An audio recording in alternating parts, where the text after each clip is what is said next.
Hello all வணக்கம் பீடா. Welcome to the show.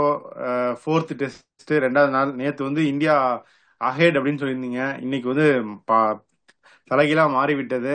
India வந்து ரொம்ப பின்னாடி போயிட்டாங்க போல இருக்கு. பீடா, உங்க இனிஷியல் தாட்ஸ் என்ன? சீதா கல்யாண வைபோகமே, கௌரி கல்யாண வைபோகமே. இது கேட்டிருக்கீங்க தானே? இது நிறைய கேட்டிருப்பீங்க. ஏன்னா நிறைய பேர் உங்களை கல்யாணத்துக்கு கூப்பிடுவாங்க. அதாவது எப்படி என்னதான் சொல்றோமே, 10க்கு 10 நம்ம எப்பெல்லாம் ஜெயிக்கிற மாதிரி யோசிக்கிறோமோ 20க்கு 10 கொடுக்கறது தான் நம்ம வழக்கம். Okay, the most important thing. அதாவது பண்ட்டு நொண்டி நொண்டின்னு எனக்கு ரொம்ப வருத்தப்பட வேண்டிய விஷயம் வந்து அதுதான். The way Pant came back, the way no one expected him to come back, the kind of pain what he had, he couldn't even stand. அங்கேருந்து வந்து ஒரு கேரக்டர் 373 மேஜிக் ஸ்கோர்னு சொன்னேன். 15 ரன் தான் கம்மியா அடிச்சாங்க. அது ஒன்றும் பெரிய விஷயமே கிடையாது. 373ன்னா முட்டெல்லாம் கொடுக்க மாட்டேன். 373 அடிக்கல, கஷ்டப்படுறாங்கன்னு. 358 is a very very good score year. அதுல ஒன்னே ஒன்னு திருப்பி சொன்னோம். நேத்து ஒரு கேள்வி கேட்டீங்க, பீடாக் இப்ப நியூ பால வேற கார்த்தால எடுத்துருவாங்க, பீடாக் என்ன நினைக்கிறீங்க? நியூ பால்ல இங்க விக்கெட் விழாது. நியூ பால் தான் ரொம்ப பீடா, கஷ்டம். அவங்களுக்கான நியூ பால்ல விக்கெட் விழுந்துச்சே ஒரு விக்கெட் இல்லையா? தானே சார் ஜடேஜா அவுட் விழுந்தது. ஆயிட்டாரு. ஜடேஜா அவுட் ஆனார். அதுக்கப்புறம் அதுக்கப்புறம் தான் மத்ததெல்லாம் போச்சா? they didn't run through. So இப்போ நம்ம என்ன சொன்னோம், நியூ பால் தான் வந்து இங்க கஷ்டம் போலிங் போடுறது. நியூ பால ஓவர் அட்டாக் பண்ணாதீங்க. ஒரு 15 ஓவர்ல ஒரு 40 ரன்னுக்கு நியூ பால் விக்கெட்டே இல்லைனாலும் பரவாயில்ல. அப்படிங்கும் போது என்ன பண்ணாங்க, 15 ஓவர்ல 85. அதுக்கு தான் அந்த பாட்டு பாடினேன், கௌரி கல்யாண வைபோகமே அப்படின்னு. ரொம்ப நல்லா ஆடினாங்க. 358ங்கிறது எனக்கு என்ன பொறுத்த வரைக்கும் ஒரு நல்ல ஸ்கோர். இப்ப நீங்க பாருங்க, இன்னைக்கு என்ன ஆயிருக்கு, 57 for 2 in 22 overs. ஆப்வியஸ்லி பாத்தீங்க, ரன் ரேட்டு உங்களுக்கு கம்மியா இருக்கு. அப்படிங்கும் போது 22 ஓவர்ல ஒரு எட்ஜ் இங்கிலாந்துக்கு 6 out of 10, அது பரவாயில்ல. அப்புறம் 14 ஓவர் தான் you got to bowl before second break. இப்ப செகண்ட் இது வந்தாங்க 37 for 4 in 9.4 overs. பரவாயில்ல, பண்ட்டுக்கு வேற அடிபட்டுச்சு, அதுக்கு மேல நீங்க எதிர்பார்க்க முடியாது. 77 for no loss in 14 overs. ரொம்ப சுமாரான ஒரு லென்ஸ். ஓவர் அட்டாக்கிங்கா போறேன், ஃபீல்ட ஓவர் அட்டாக். எப்போ வந்து டிஃபென்சிவா பண்ணணுமோ அதை பண்ண மாட்டாங்க. எப்போ இப்ப நிறைய பேர் என்ன கேள்வி கேட்பாங்க, நியூ பால்ல எப்படி சார் டிஃபென்சிவா இருக்கு? இங்க விக்கெட் விழாது மான்செஸ்டர்ல. அப்படிங்கும் போது conditions R king.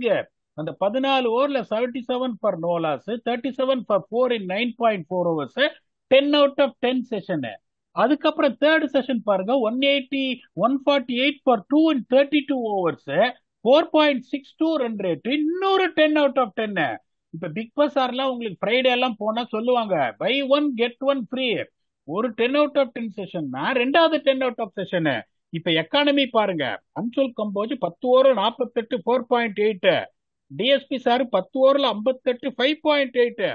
Lord 5 overs 35 runs, 7. Ravindra Jadeja 8 overs 37, 4.6. அதுக்கப்புறம் பாத்தீங்கன்னா உங்களுக்கு இவருக்கு வாஷிங்டன் சுந்தருக்கு மருந்து கூட கையில பால கொடுக்கல. பென்டகட் உத்தர் ரிவர்ஸ் இப்ப அட்டி வெளுக்கிறாரு வச்சு. ரொம்ப சுமாரான லென்ஸ் போட்டாங்க. இங்க லென்ஸ் எப்படி போடணும்னா உங்களுக்கு touch be 6 meters and beyond. அங்கேருந்து தான் பால் வந்து கிக் ஆஃப் ஆகும் போது ஸ்ட்ரெயிட் டிரைவா அடிக்கிறாங்க, கவர் டிரைவா அடிக்கிறாங்க, பிக்கா அடிக்கிறாங்க.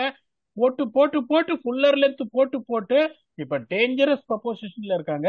57-43 சந்தோஷமா நேத்து சொன்னேன். இப்ப இங்கிலாந்து 57, இந்தியா 43.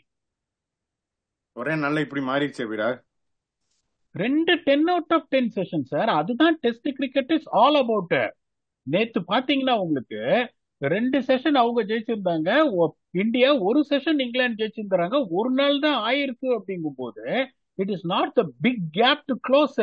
ஒரு close session England first session ஜெயிச்சாங்க, 2-2 ஆயிடுச்சுங்கும் போது இன்னும் ரெண்டு செஷன் 10 out of 10 கொடுத்துருக்கீங்க. இப்ப செஷன் மேப் வந்து England 4, India 2, drawn 0. Obviously it has to go the other way. That is where we are here to reflect on honest basis. அது நான் என்ன சொல்றேன்னா, இப்ப 14 overs 77 for no loss, tea பிரேக்குக்கு உள்ள போறாங்க. உடனே என்ன சொல்லிருக்கீங்க பாப்பா, இப்ப டெக்னாலஜி எல்லாம் இருக்கு, அனலிஸ்ட் எல்லாம் இருக்காங்க. டப்புன்னு ஒரு பவுலர்ஸ் மீட்டிங் 20 நிமிஷம் இருக்கு, ஒரு 2 நிமிஷம் எல்லாத்தையும் கூப்பிட்டு லென்ஸ் ரொம்ப ஃபுல்லரா போடுறீங்க, ஃப்ரண்ட் ஃபுட்ல நிறைய ஷாட் அடிக்கிறாங்க. அதனால நீங்க என்ன பண்ணும், கொஞ்சம் லென்ஸை டிராக் பண்ணுங்க. பென் டக்கட் எப்படி அவுட் ஆனாரு? அன்சுல் சில கம்போஜ் சமயம் ரொம்ப ஷார்ட்டாவும் போட்டாங்க. நான் என்ன சொல்றேன், இப்போ உங்களுக்கு சொல்றேன், இந்த லாங்குவேஜ் புரியும். ஒரு சில பிச்சில் if you want to err on the fuller சைடுன்னுவேன். ஒரு சில பிச்சில் if you want to err on the shorter சைடுன்னுவேன். ஏன்னா இந்த பவுன்ஸ் மாதிரி வந்து பிச்சா கொஞ்சம் அது. இன்வேரியபிளா இருக்கு. இப்ப நீங்க கொஞ்சம் ஷார்ட்டர் லென்ஸ் போடுறீங்கன்னா என்ன பண்ணும், ஒரு டீப் ஸ்கொயர் லெக்கும் ஒரு பாயிண்ட் டீப் பாயிண்ட்டும் வச்சுட்டு ரெண்டே ரெண்டு ஸ்லிப் மட்டும் வச்சுட்டு, ரெண்டு ஸ்லிப் ஒரு கல்லி மட்டும் வச்சுட்டு, அதுக்கப்புறம் ஒரு கவர்ஸையும் வச்சிரு. ஷார்ட்டர் லென்ஸ் போடு. நீ ஷார்ட்டர் லென்ஸ் போட்டு கட் அடிச்சா கூட, ஷார்ட் ஆம் புல் அடிச்சா கூட, டீப் ஸ்கொயர்லக்கு டீப் பாயிண்ட் ரெண்டு பேரும் இருக்காங்க. நீ எதுவுமே பண்ணாம மேல மேல கிராலி அடிச்சுனே இருக்காரு. அதுவும் கிராலி வந்து அழகா ஃபார்ம் கொண்டு வந்தாங்க. முன்னாடி போட்டு போட்டு போட்டு டிரைவ் அடிச்சுனே இருக்காரு. எனக்கு ஒன்னும் புரியவே இல்லை எனக்கு. இன்னொன்னு, இந்த மாதிரி ஒரு பிச்சில் பாத்தீங்கன்னா இந்த சைட்வேஸ் மூமெண்ட் எஃபெக்டிவ்னஸ் எப்ப வரும்னா, அந்த 6 மீட்டர் லென்த் பியாண்ட் போடும்போது தான் வரும். இந்த பென் டக்கட்டுக்கு எப்படி நச்சக்குன்னு வாங்கி போச்சு பாருங்க. பேக் ஃபுட் போயிட்டு அப்படியே கட் அடிக்க போனா லட்சுன்னு வாங்கி போச்சு. அந்த லென்த் தான் நீங்க போடணும். இப்ப வந்து இப்பயும் ஒண்ணு கெட்டு போயிடல. But it is going to be long. இப்ப இங்கிலாந்து வந்து 430, அதாவது 70 ரன் லீடு இங்கிலாந்து எடுத்துட்டாங்கன்னா, 430 இங்கிலாந்து வந்துட்டாங்கன்னா இந்தியா ஜெயிக்கிறதுக்கான வாய்ப்பே கிடையாது. 430 சொல்றீங்க, பாப்போம். இன்னமும் ஒரு சின்ன வாய்ப்பு இருக்கு அப்படின்னு தான் நம்புறோம். சரி, சிராஜ் நியூ பால்ல போட்டிருந்தா கதை வேற மாதிரி போயிருக்குமா கம்போஜுக்கு பதிலா? Beautiful point. Thank you for reflecting. Anshul Kamboj பத்தி என்ன சொன்னோம், 15 ஓவருக்கு அப்புறம் லாங்கர் ஸ்பெல்ஸ் போடுற ஆளு, ரன்னு கொடுக்காத ஆளுங்கும் போது I was very surprise to see Anshul Kamboj take the new bowler. அது எனக்கு புரியாத விஷயம் ஃபர்ஸ்ட். ஏன்னா பும்ரா as usual பாத்தீங்கன்னா அவர் வந்து சூப்பரா போட்டாரு. இப்ப பாருங்க 13 ஓவர்ல 4 மேடின் 37 ரன் கேள்வியா கேட்டாரு. ஒரு பக்கம் உங்களுக்கு ஆன் ஆவரேஜ் மத்தவங்க எல்லாம் சேர்ந்து 6.5 ரன்ஸ் அண்ட் ஓவர் அப்படின்னா எப்படி பிரஷரை நீங்க கிரியேட் பண்ண முடியும்? இப்ப பாருங்க, ஷார்துல் தாக்கூர் பியூட்டிஃபுல்லா பேட்டிங் ஆனாரு. ஓகே, பியூட்டிஃபுல்லா பேட்டிங் ஆனாரு. ஓகே, 358 ரன் என்ன பொறுத்த வரைக்கும் இந்த பிச்சில் வெரி குட். இப்ப நான் உங்களை கேட்கிறேன், இப்ப நீங்க குல்தீப்பை மிஸ் பண்றீங்களா இல்லையா? நான் தான் முதல்ல இருந்தே நான் மிஸ் பண்ணிட்டு தானே இருக்கேன். பட் தென் அவங்க பண்ற மாதிரி தெரியலையே. இவங்க என்ன புரிஞ்சுக்க மாட்டேன்றாங்கன்னா, ஜடேஜா இன்னைக்கு விக்கெட் எடுத்தாரு, நான் இல்லைன்னு சொல்லல. வாஷிங்டன் சுந்தருக்கு போலிங்கே கொடுக்கலங்கும் போது how they are seeing these two spinners is அவர் அடிச்ச அந்த 20 ரன் தானே பாக்குறாங்க. நான் சொல்றேன் பாருங்க, Washington Sundar will be in my playing 11 every time. அந்த டெசிஷனை நான் தப்புன்னு சொல்லல. But any one is going to argue Ravindra Jadeja and Washington Sundar is going to win a test match away from home in conditions like this. I beg to differ. அதை தான் நான் சொல்ல வரேன். அப்படிங்கும் போது இப்ப நான் உங்களுக்கு என்ன சொல்றேன், அந்த 48 ரன் ஷார்துல் தாக்கூர் அடிக்கலன்னா ஒரு 300 ரன் அடிச்சிருப்பாங்க. சரியா? 300 ரன் அடிச்சிருக்காங்க. உங்களுக்கு குல்தீப் யாதவ் இருக்காருன்றதை நீங்க எடுத்துப்பீங்களா, இல்ல 358 ரன் நான் அடிச்சிருக்கேன் ஷார்துல் தாக்கூர் இருக்காருன்றதை நீங்க எடுத்துப்பீங்களா? நான் உங்களை கேட்கறேன், பதில் சொல்லுங்க. நான் முன்னாடியே ஆடிருப்பேன். அப்புறம் அவங்க அந்த காலம் எடுக்கல, புள்ளி தான் எடுத்திருப்பாங்க. அது நோ பிரைனர் தான். But management unfortunately or fortunately they are not viewing it like that. அவங்களை பொறுத்த வரைக்கும் 2 ஸ்பின்னர் தான் ஆடணும். அந்த 2 ஸ்பின்னர் இப்போதைக்கு Jadeja and Washington Sundar, because they can bat better then Kuldeep. அதுல சந்தேகமே கிடையாது சார். இப்ப நான் எப்படி யூஸ் பண்றீங்க அந்த spinner sir? How are using the spinner? Jadeja 5 over போட்டிருக்காரு இன்னைக்கு. 40 ஓவர் 45 ஓவர் நடந்திருக்கு மேட்ச். 5 ஓவர் ஜடேஜா போட்டிருக்காரு. வாஷிங்டன் சுந்தர் உங்களுக்கு போலிங்கே போடல. Anshul Kamboj is making is debut. Please understand that. Anshul Kamboj is making is debut and you don't have confidence on Shardul Thakur bowling. இப்ப பும்ராவும் சிராஜும் ஸ்ட்ரைக் பண்ணலங்களா, அந்த பயத்தை தான் நம்ம சொன்னோம். நான் என்ன எதிர்பார்த்தேன், it is going to be Siraj and Bumrah is going to open the bowling. ஒருவேளை உங்களுக்கு சிராஜும் பும்ராலும் நியூ பால்ல ஸ்ட்ரைக் பண்ணலன்னா உங்களுக்கு அட்டாக்கிங் ஸ்பின்னர் கிடையாது. அன்சுல் கம்போஜ் ஒரு டிஃபென்சிவ் எக்ஸலண்ட் எக்கனாமிக்கல் போலர். அவரால் ஸ்ட்ரைக் பண்ண முடியுமா அப்படின்ற கேட்ட கேள்விக்கு இன்னைக்கு கரெக்டா பதில் கிடைச்சிருச்சு.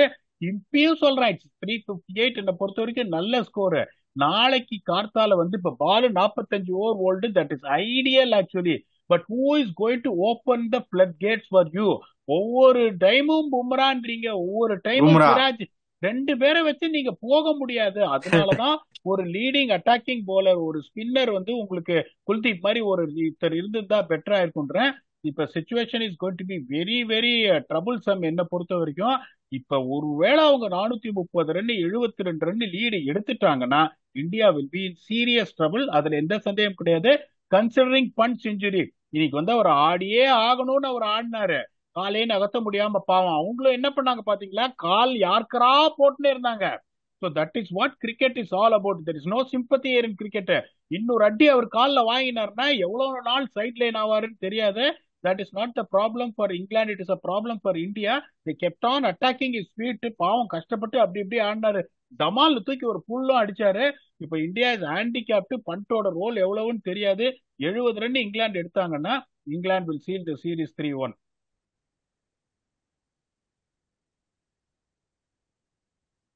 ஆமா, அவங்க வந்து 11வது பேட்டிங்க்கு ஜோஃப்ரா ஆர்ச்சர் வராரு. அவங்க பேட்டிங் டெப்த் வேற வச்சிருக்காங்க பீடா. பெருசா 500 ரன் அடிச்சிருவாங்கன்ற மாதிரி தான் தோணுது. இப்ப இந்தியா என்ன பண்ணணும்னா 500 ரன் அடிப்பாங்க. அவங்களோட ஈகோவை விட்டுட்டு இப்ப இந்தியா என்ன பண்ணணும்னா 2 ஸ்லிப்பை வச்சுட்டு ஒரு deep point deep square leg வச்சுட்டு அந்த 6-7 மீட்டர்ஸ் லென்த் போட்டு போட்டு போட்டு அவங்கள சஃபகேட் பண்ணணும். அதைத்தான் இந்தியா பண்ணணும். இப்ப இந்த சுச்சுவேஷன்ல ஓவர் அட்டாக்கிங்கா போகவும் முடியாது. 130 ரன் தான் இருக்கு. நான் தான் சொல்லுவேன் ஈஸியா எதுவும் ரன் கொடுக்காதீங்கன்னு. பட் டீப் பாயிண்ட் டீப் ஸ்கொயர்ல போனா பரவாயில்ல, because you're going to adjust your lengths based on the lengths what you're bowling. You're adjusting the field. பரவாயில்ல, நாளைக்கு ஓவர் அட்டாக்கிங்காகவும் போக முடியாது, ஓவர் டிஃபென்சிவாகவும் போக முடியாது. நாளைக்கு இந்த பார்ட்னர்ஷிப் வந்து ஒரு 30 ரன் நாளைக்கு விக்கெட் விழாம ஃபர்ஸ்ட் செஷன் ஆடிட்டாங்கன்னா நான் 430 சொல்றேன். நீங்க சொல்ற மாதிரி 500 அடிச்சிருவாங்க. லியம் டாசன்லாம் வேற பேட்டிங் ஆடுவாரு.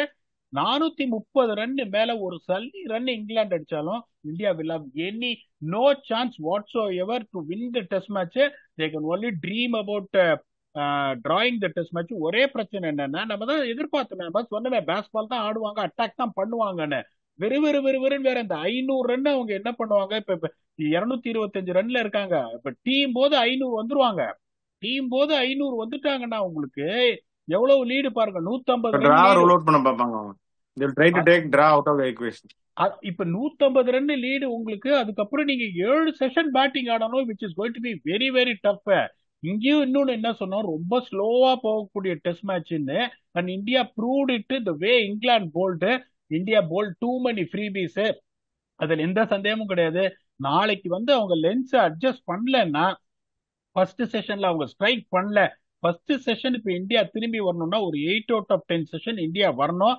8 அவுட் ஆஃப் 10 செஷன் நாளைக்கு அவங்க என்ன பண்ணணும், they have to start it with Siraj and Bumrah. அதுல எந்த சந்தேகமும் கிடையாது. ரெண்டு பக்கமும் அட்டாக்கிங்கா போனோம். போயிட்டு அதுக்கப்புறம் அன்சுல் கம்போஜ் ஒரு பக்கம் நீங்க வந்து எப்படி வந்துட்டு கண்ட்ரோல் பண்றீங்கன்னு, ஒரு பக்கம் இன்னொரு ஸ்பின்னரை நீங்க கொண்டு வந்தே ஆகணும். இப்ப இவங்க 2 பேரும் 5 ஓவர் ஸ்பெல் போட்டுட்டு ஒரு பக்கம் அன்சுல் கம்போஜ் ஒரு பக்கம் ஜடேஜாவை எடுத்துன்னு வரணும். பென் ஸ்டோக்ஸ் வந்த உடனே வாஷிங்டன் சுந்தரை எடுத்துன்னு வரணும் ஒரு பக்கம். இதை இந்தியா பண்ணலைன்னா ஃபர்ஸ்ட் செஷன்லயே உங்களுக்கு டெஸ்ட் மேட்ச் ஓரளவுக்கு ரிசல்ட் தெரிஞ்சிடும். ஆமா, இப்போ இங்கிலாந்து பெர்ஸ்பெக்டிவ்ல நாளைக்கு as long as possible they have to bat out, அப்படிதானே? அட்டாக்கிங்கா தான் ஆடணும். இப்ப இங்கிலாந்துக்கு தான் சொல்லுவேன். நாளைக்கு வந்து 10 ஓவர் விட்டு ஆடாதெல்லாம் நான் சொல்லவே மாட்டேன். They put India under serious pressure. England has to play baseball for 2 innings. அவங்க இங்க இருந்து கொட்டிக்கினா கூட they are not going to get bowled out. கடைசி பேட்டிங் பிடிக்கணும்னு அவங்க விரும்புவாங்களா பீடா? அந்த மாதிரி அவங்க யோசிக்கவே மாட்டாங்க.